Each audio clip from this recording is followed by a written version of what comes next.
Okay, so I wanted to talk to you about a safe way to heat your tent or shelter if you're out in the wild and, for example, homeless. Now, I was homeless for quite a long time, and this is how I heated my shelters.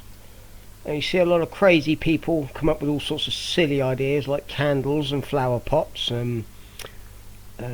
Gas heaters are another one. Fires in your tent, trying to create some sort of heated teepee. Hot rocks, not a bad idea, but a bit of a faff.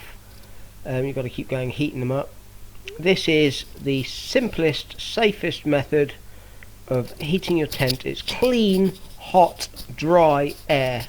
There's no carbon monoxide or carbon dioxide or anything. And all it is basically a piece of flue pipe. 4-inch flue pipe, that's all it is. Now you can have as many pieces of this as you like. And all you do is you raise it up at the end nearest your tent. You build a fire about 3/4 of the distance of the flue pipe away from your tent, and that's it. Heat rises, it rises up the pipe and goes in your tent. Now I can barely put my hand over the end of that. That is hot. But surprisingly, the pipe itself isn't all that hot. It's hot as a household radiator maybe, but it's not. It doesn't seem as hot as the air coming out the end. Now, as it's clean air going in, it's clean air coming out. All the combustion is outside your tent, and you can build a big fire to keep it going all night. Now, not only is this clean air, it's clean, dry air. Now, if you want to build, I mean, this is just a fire made with a few sticks, but if you want to build a big fire, this can go on for hours and hours and hours. So you could go to sleep knowing you're not going to get gassed.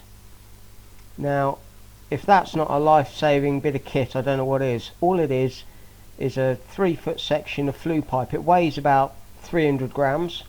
You haven't got to do anything to set it up.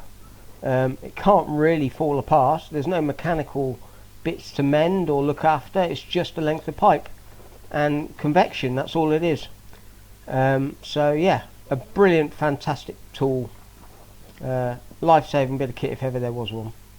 Now obviously, because all the combustion is outside the tent and all the exhaust fumes are going straight up in the air, you're not going to get gassed. I've said that already.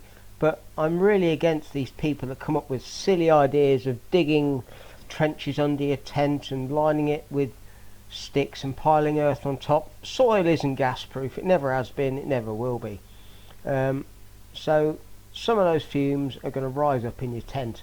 Now with this, obviously, if you keep your pipe away from the edge of your fire, so a good foot or two away, clean air going in.